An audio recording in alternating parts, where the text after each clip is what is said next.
Sri Aurobindo's Savitri, a legend and a symbol.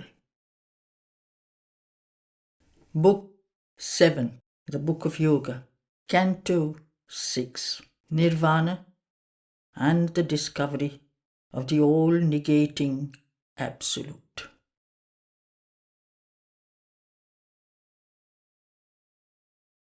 A calm, slow sun looked down from tranquil heavens.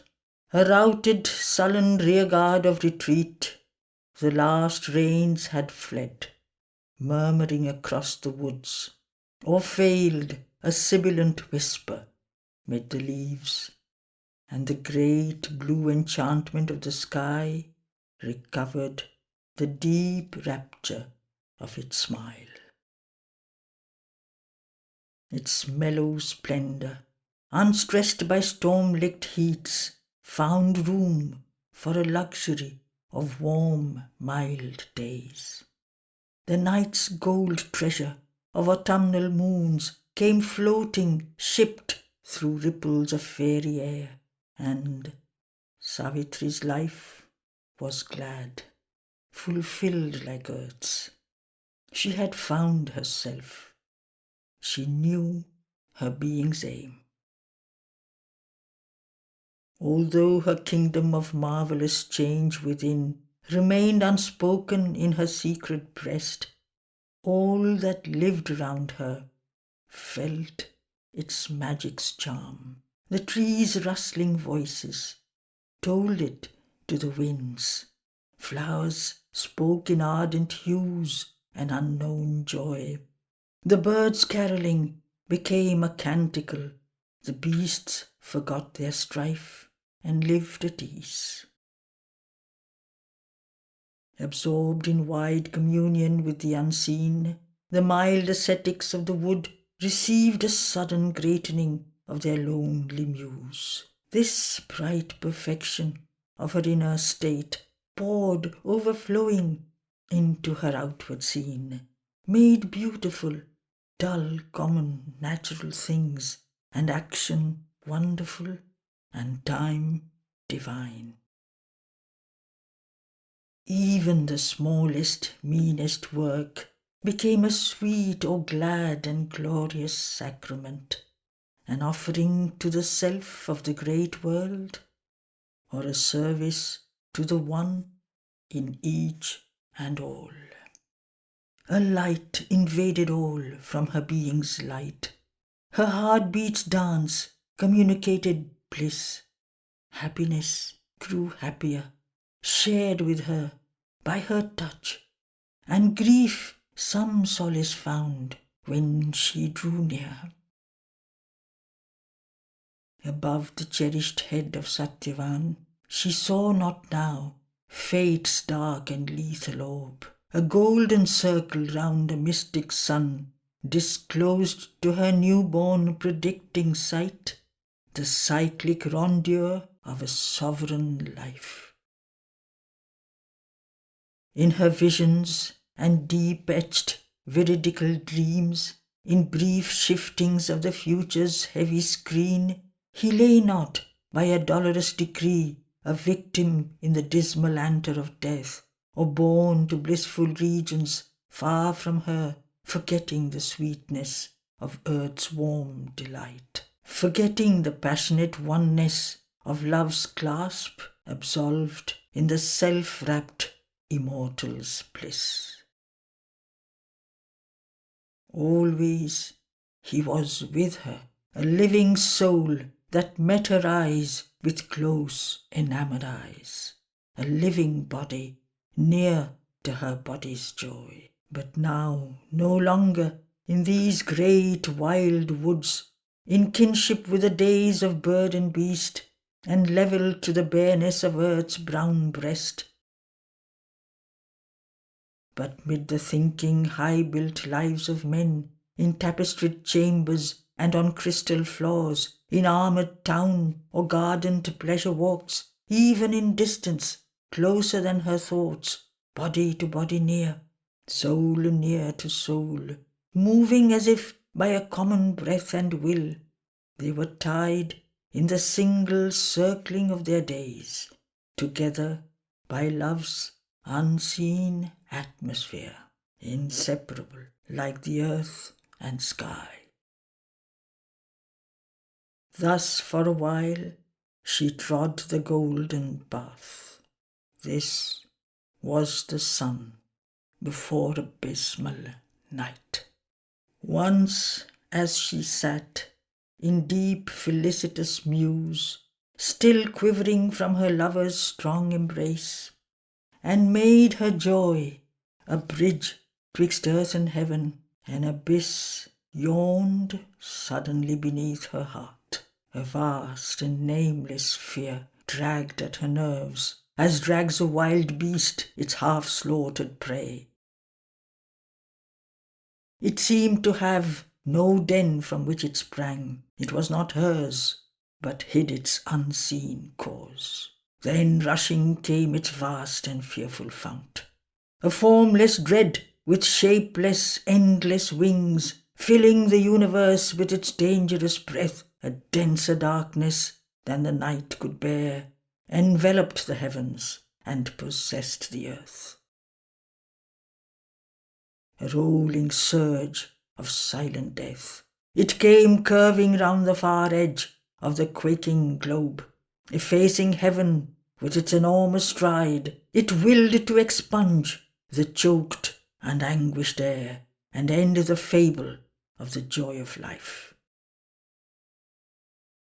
It seemed her very being to forbid, abolishing all by which her nature lived, and laboured to blot out her body and soul, a clutch of some half-seen invisible, an ocean of terror and of sovereign might, a person and a black infinity.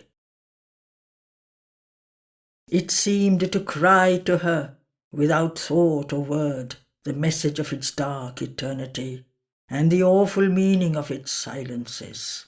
Out of some sullen, monstrous vast arisen, out of an abysmal deep of grief and fear, imagined by some blind regardless self, a consciousness of being without its joy, empty of thought, incapable of bliss, that felt life blank and nowhere found a soul, a voice to the dumb anguish of the heart, conveyed a stark sense of unspoken words. In her own depths she heard the unuttered thought that made unreal the world and all life meant. Who art thou who claimst thy crown of separate birth, the illusion of thy soul's reality and personal godhead on an ignorant globe in the animal body of imperfect man? Hope not to be happy in a world of pain, and dream not, listening to the unspoken word and dazzled by the inexpressible ray, transcending the mute superconscious realm, to give a body to the unknowable, or for a sanction to thy heart's delight, to burden with bliss the silent, still supreme, profaning its bare and formless sanctity, or call into thy chamber the divine, and sit with God tasting a human joy. I have created all I devour. I am death, and the dark, terrible mother of life. I am Kali, black and naked in the world. I am Maya, and the universe is my cheat. I lay waste human happiness with my breath, and slay the will to live, the joy to be, that all may pass back into nothingness, and only abide the eternal and absolute. For only the blank eternal can be true. All else is shadow and flash in mind's bright glass. Mind, hollow mirror in which ignorance sees a splendid figure of its own false self, and dreams it sees a glorious solid world.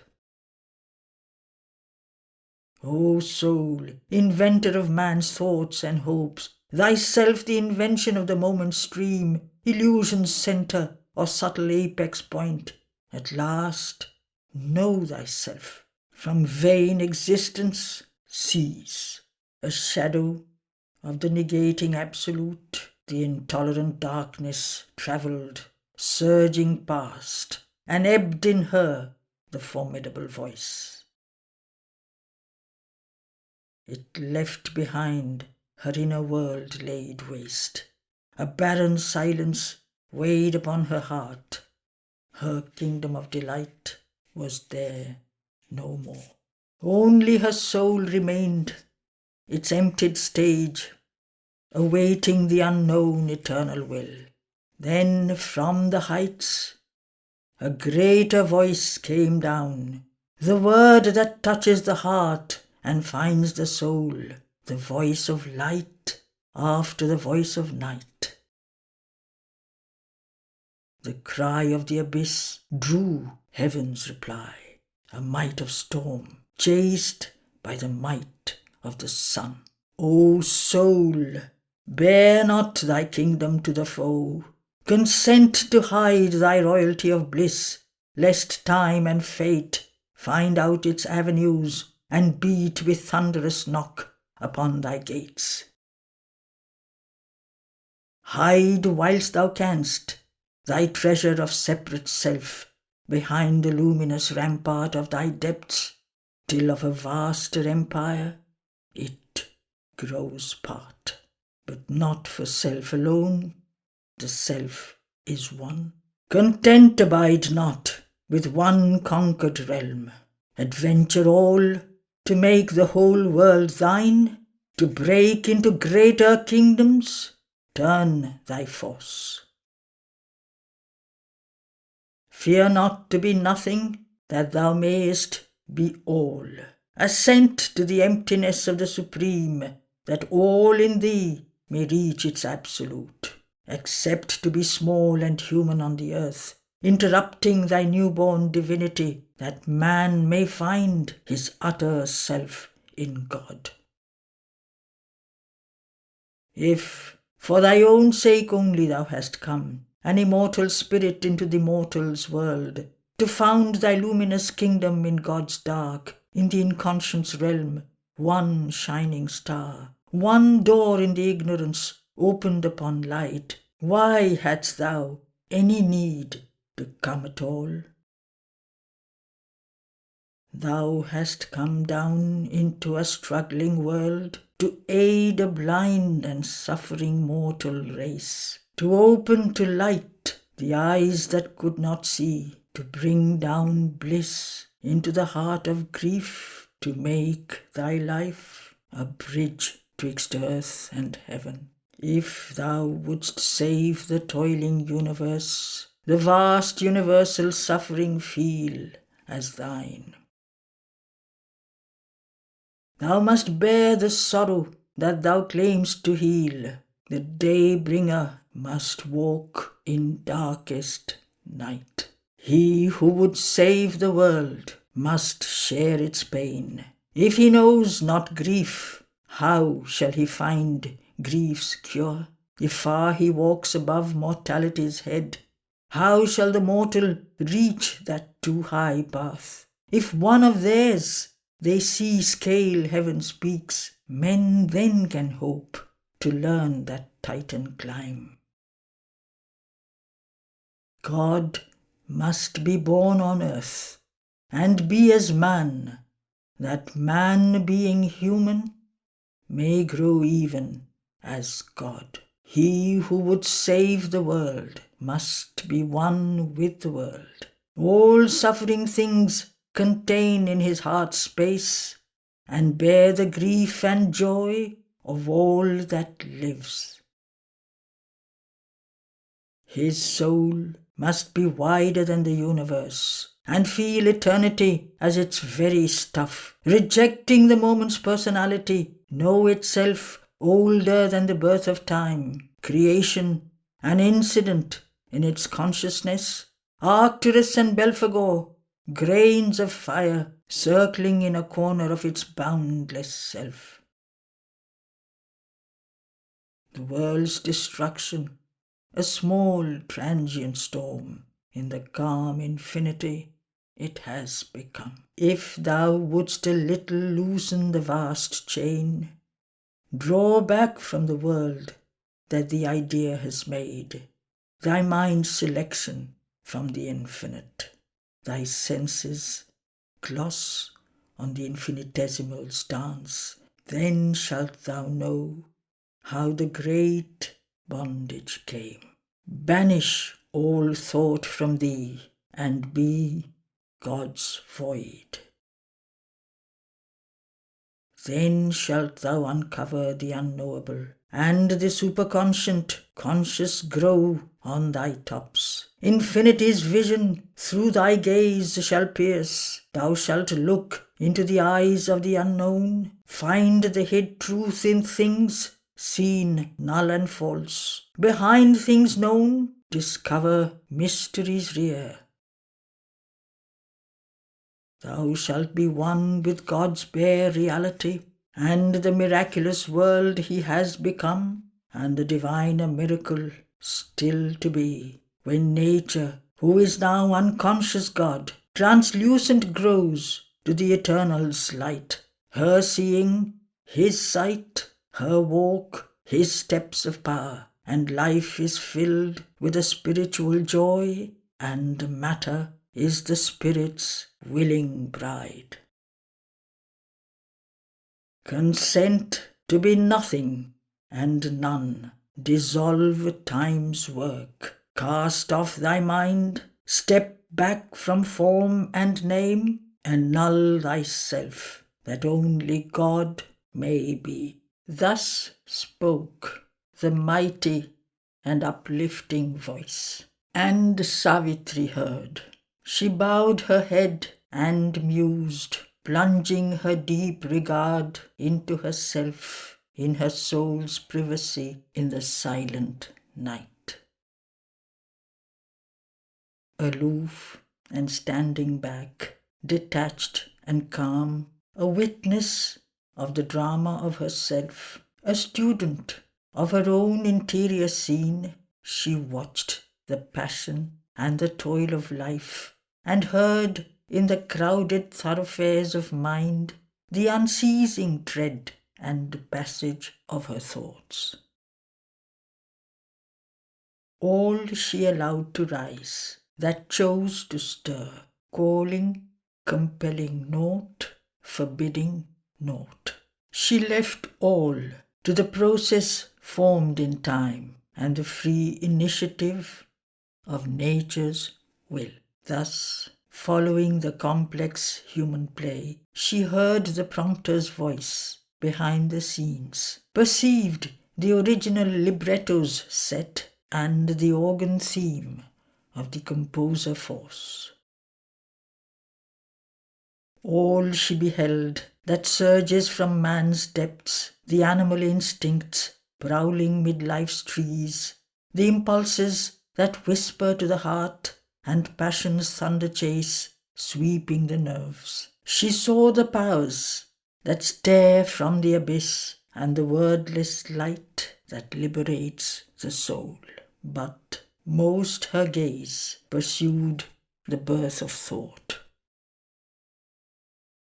Affranchised from the look of surface mind, she paused not to survey the official case, the issue of forms from the office of the brain, its factory of thought sounds and soundless words, and voices stored within, unheard by men, its mint and treasury of shining coin. These were but counters in mind's symbol game, a gramophone's discs, a reproduction's film, a list of signs, a cipher and a code. In our unseen subtle body, thought is born, or there it enters from the cosmic field. Oft from her soul stepped out a naked thought, luminous with mysteried lips and wonderful eyes.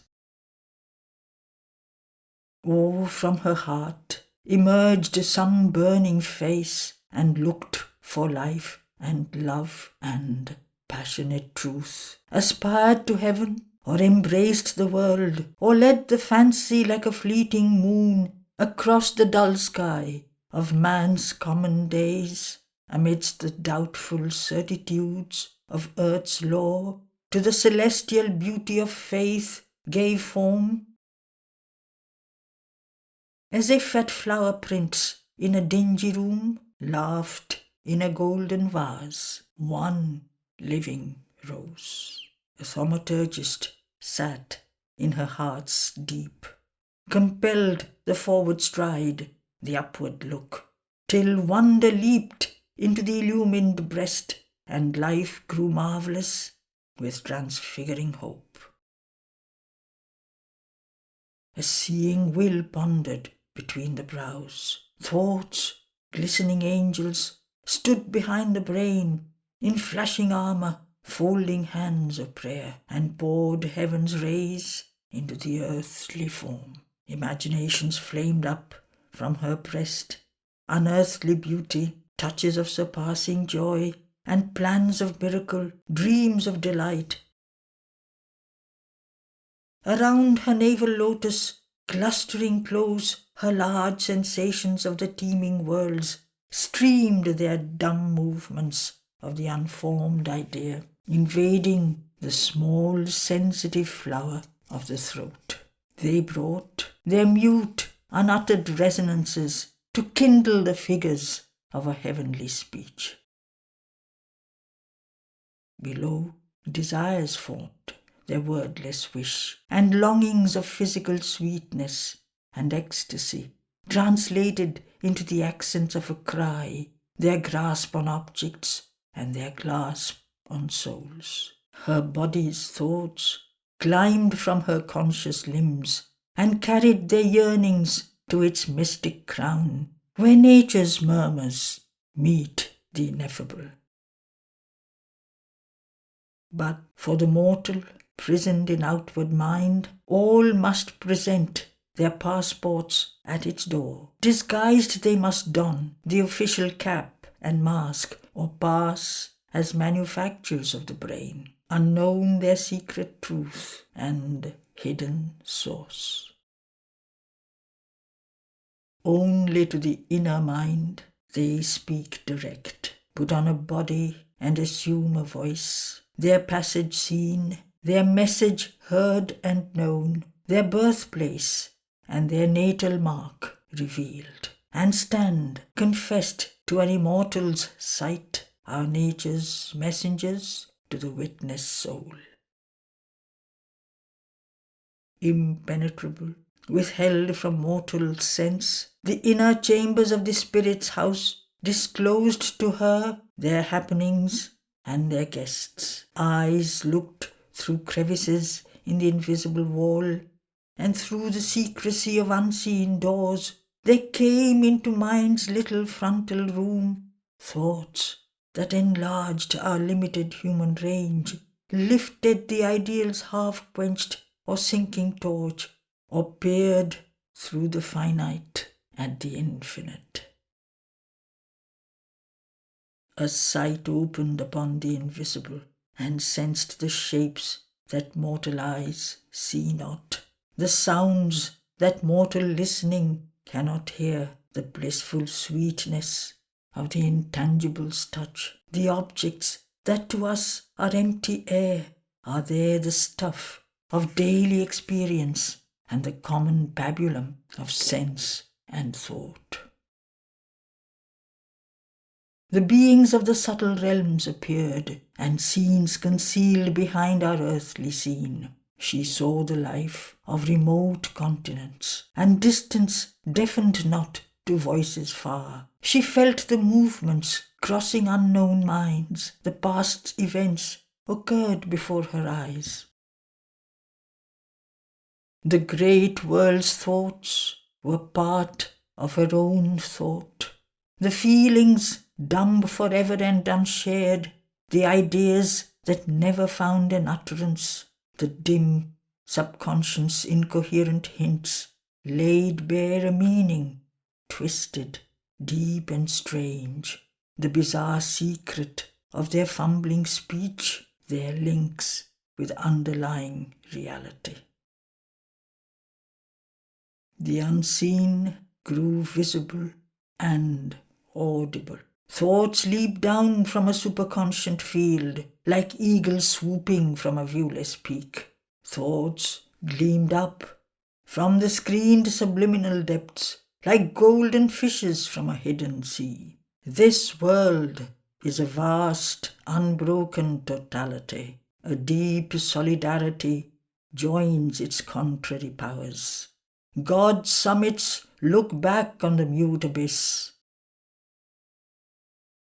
So man, evolving to divinest heights, colloques still with the animal and the jinn. The human godhead with stargazer eyes lives still in one house with the primal beast. The high meets the low, all is a single plan. So she beheld the many births of thought, if births can be of what eternal is.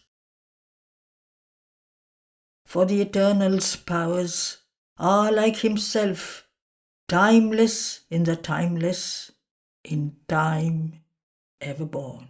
This too she saw, that all in outer mind is made, not born, a product perishable, forged in the body's factory by earth force. This mind is a dynamic small machine, producing ceaselessly, till it wears out with raw material drawn from the outside world, the patterns sketched out by an artist god. Often our thoughts are finished cosmic wares, admitted by a silent office gate and passed through the subconscious galleries, then issued in time's mart as private make. For now they bear the living person's stamp. A trick, a special hue, claims them his own. All else is nature's craft, and this too hers. Our tasks are given, we are but instruments. Nothing is all our own that we create. The power that acts in us is not our force. The genius too receives from some high fount, concealed in a supernal secrecy, the work that gives him an immortal name. The word, the form, the charm, the glory and grace are mission sparks from a stupendous fire. A sample from the laboratory of God, of which he holds the patent upon earth, comes to him wrapped in golden coverings. He listens for inspiration's postman knock and takes delivery of the priceless gift, a little spoilt by the receiver mind, or mixed with the manufacture of his brain. When least defaced, then is it most divine. Although his ego claims the world for its use, man is a dynamo for the cosmic work. Nature does most in him, God the high rest. Only his soul's acceptance is his own. This, independent, once a power supreme, self-born before the universe was made, accepting cosmos, binds himself nature's serf till he becomes her freedman or God's slave. This is the appearance in our mortal front. Our greater truth of being lies behind. Our consciousness is cosmic and immense, but only when we break through matter's wall, in that spiritual vastness can we stand, where we can live the masters of our world, and mind is only a means and body a tool. For above the birth of body and of thought, our spirit's truth lives in the naked self, and from that height, unbound, surveys the world. Out of the mind she rose to escape its law, that it might sleep in some deep shadow of self, or fall silent in the silence of the unseen. High she attained, and stood from nature free, and saw creation's life from far above. Thence upon all she laid her sovereign will to dedicate it to God's timeless calm. Then all grew tranquil in her being's space. Only sometimes small thoughts arose and fell like quiet waves upon a silent sea, or ripples passing over a lonely pool, when a stray stone disturbs its dreaming rest. Yet the mind's factory had ceased to work. There was no sound of the dynamo's throb. There came no call from the still fields of life. Then even those stirrings rose in her no more. Her mind now seemed like a vast empty room, or like a peaceful landscape without sound. This men call quietude and prize as peace, but to her deeper sight all yet was there, effervescing like a chaos under a lid. Feelings and thoughts cried out for word and act, but found no response in the silenced brain. All was suppressed, but nothing yet expunged. At every moment might explosion come. Then this too paused. The body seemed a stone. All now was a wide, mighty vacancy, but still excluded from eternity's hush, for still was far the repose of the absolute and the ocean's silence of infinity. Even now, some thoughts could cross her solitude. These surged not from the depths or from within, cast up from formlessness to seek a form, spoke not the body's need, nor voiced life's call. These seemed not born, nor made in human time, children of cosmic nature from a far world, ideas' shapes, in complete armor of words, posted like travelers in an alien space. Out of some far expanse they seemed to come, as if carried on vast wings like large white sails, and with easy access reached the inner ear, as though they used a natural privileged right to the high royal entries of the soul. As yet their path lay deep concealed in light.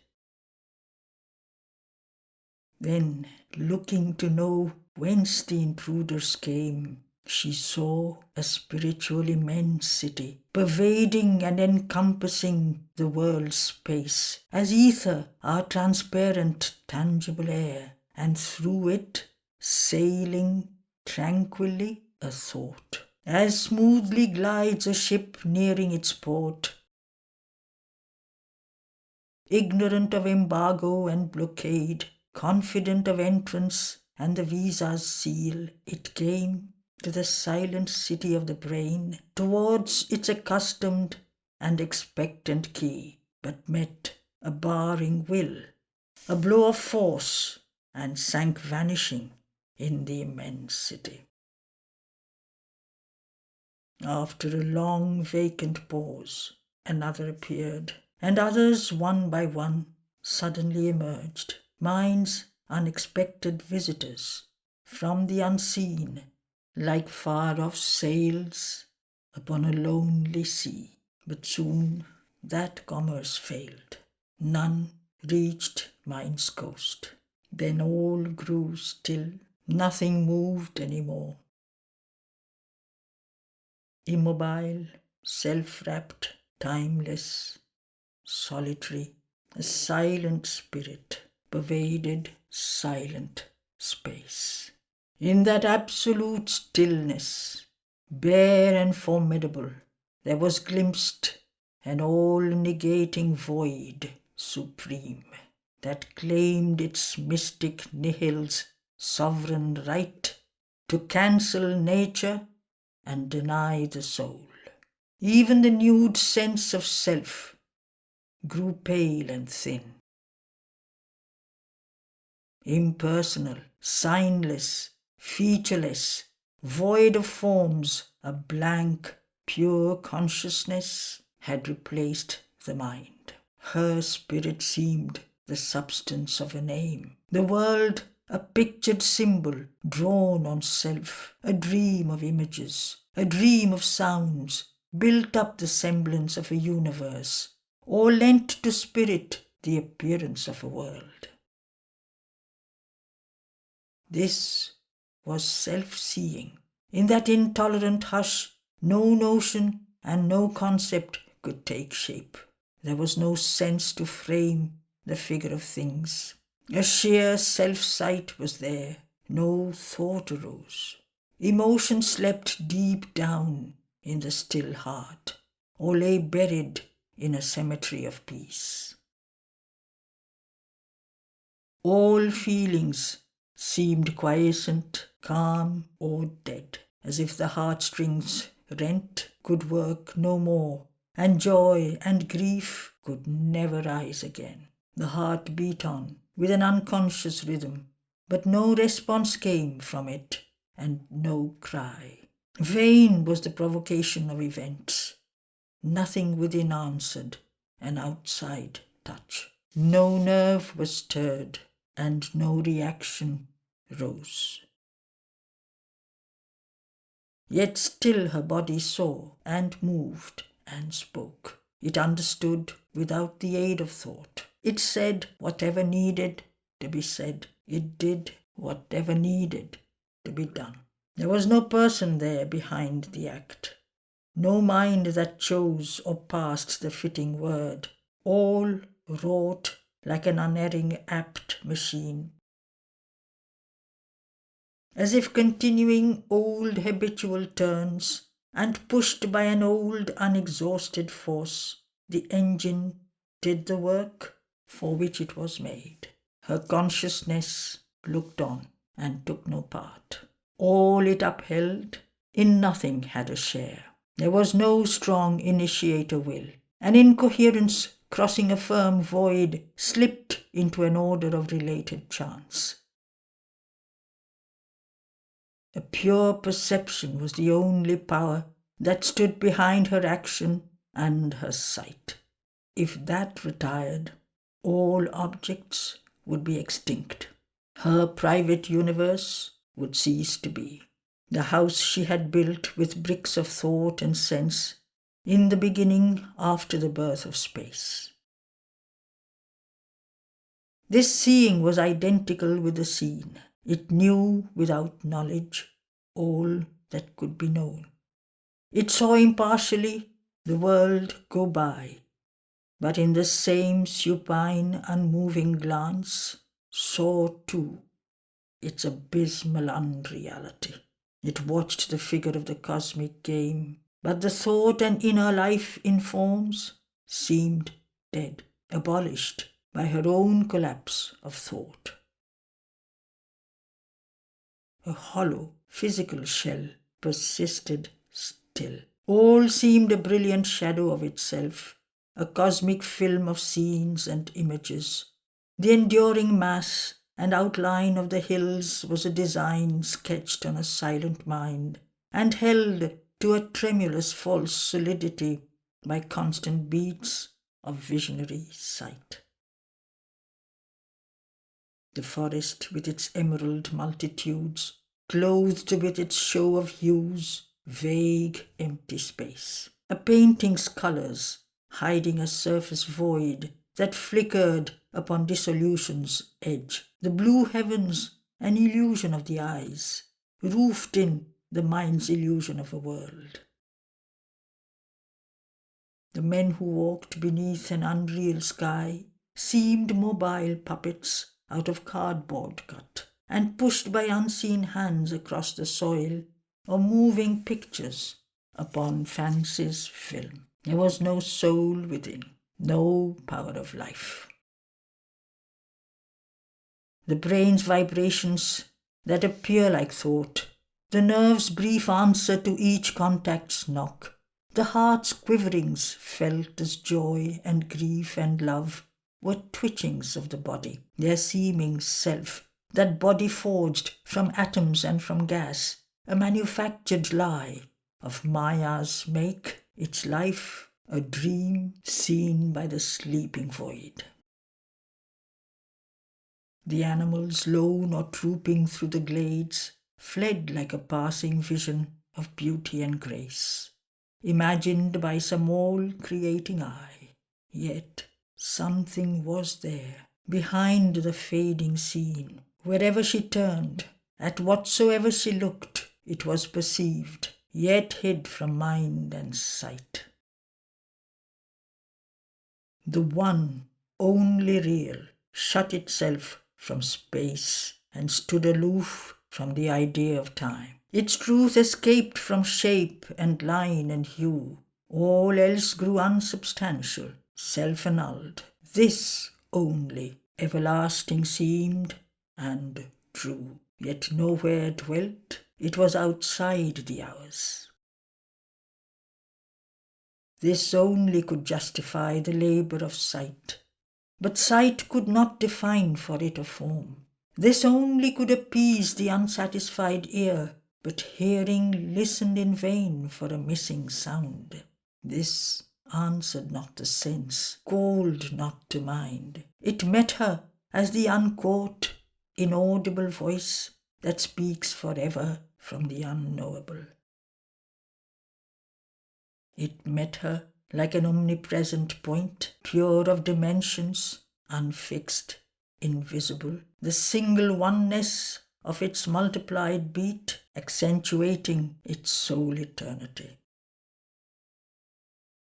It faced her as some vast naught's immensity, an endless no to all that seems to be, an endless yes to things ever unconceived, and all that is unimagined and unthought, an eternal zero or untotaled aught, a spaceless and a placeless infinite. Yet eternity and infinity seemed but words, vainly affixed by mind's incompetence to its stupendous lone reality. The world is but a spark burst from its light, all moments flashes from its timelessness, all objects glimmerings of the bodiless that disappear from mind when that is seen. It held, as if a shield before its face, a consciousness that saw without a seer.